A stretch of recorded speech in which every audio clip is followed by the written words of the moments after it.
បងប្រុសបានធ្វើការណាត់សាក់យ័ន្តជាមួយនឹងខាងអាស្រមយើង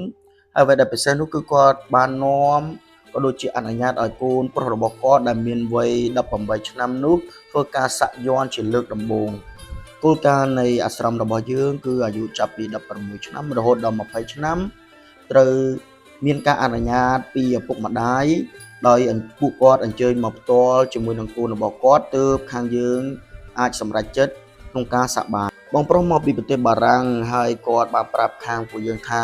ឪពុករបស់គាត់ជាជនជាតិខ្មែរដែលបែកចេញតាំងពីសម័យអាព័ទ្ធមកអ្វីដែលពិសេសនោះដែលធ្វើឲ្យគាត់សប្បាយចិត្តនោះគឺការមកលេងនៅក្នុងប្រទេសកម្ពុជាជាលើកដំបូងជាមួយនឹងកូនប្រុសរបស់គាត់ដែលបានធ្វើការសាក់បែបបុរាណខ្មែរយើងនេះការសាក់ដោយដៃបែបនេះគឺចំណាយពេលយូរជាងម៉ាស៊ីនដោយបងប្អូនឃើញនៅក្នុងវីដេអូបែបនេះអញ្ចឹង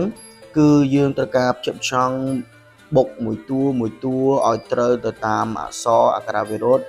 ទៅតាមមន្តគាថាហើយដោយក្នុងរូបនេះអញ្ចឹងយ័ន្តនេះគឺចំណាយពេលចន្លោះពី45នាទីទៅ1ម៉ោងឬក៏1ម៉ោងកន្លះទៅតាមកន្លែងឬក៏ទីតាំងដែលបានធ្វើការសាក់នោះជាចុងក្រោយក៏សូមអរគុណពុកម៉ែបងប្អូនអរគ្នាដែលតាមដានវីដេអូមួយនេះរហូតដល់ចប់ជួបជាមួយនឹងខ្ញុំបាននៃវីដេអូក្រោយៗទៀតសូមអរគុណ